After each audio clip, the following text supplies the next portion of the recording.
Hello दोस्तों, ये कहानी है प्यारी माँ और एक उसकी बेटी की, जो कहीं घर से घूमने के लिए निकल पड़ते हैं। धीरे धीरे वह जाते हैं, कभी रास्ते में सोते हैं, कभी उठते हैं, बैठते हैं, चलते हैं, जाते हैं। ऐसे करते करते वह आगे बढ़ने लगे। फिर क्या था, जाते जाते रास्ते में उन्हें एक जादुई पेड़ दिखाई दिया, जिसमें दो चमकीले तारे की तरह कुछ चमक रहा था। उसकी माँ छूने गई तो उसे जोर का झटका लगा। फिर वो सोचने लगी, हैं, इसमें क्या है, मुझे झटका क्यों लगा। फिर क्या था, उसकी बेटी सोचा, चल एक बार मैं ट्राई करती हूँ।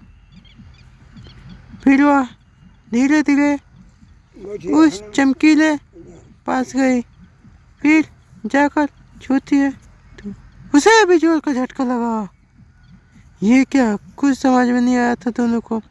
फिर कुछ चेतावनी देती है, तू मुझे बहुत पहले समझ गया, तू अपने आप को ये बोल रही थी। फिर जाते जाते जाते में देखा, दोनों डर गई। मालात माला कभी सोती है, उठती है, चलती है, फिरती है। फिर क्या, दोनों उसके मुंह तो ताकते कहती है, अरे बहुत माफ कर लो, हम गलती से आ गए। वो भूत बहुत दयालु थे, उन्होंने इन दोनों माँ बेटी को माफ़ कर दिया और उन्हें छोड़ दिया। फिर क्या था, ये रास्ता पकड़ कर आने लगे।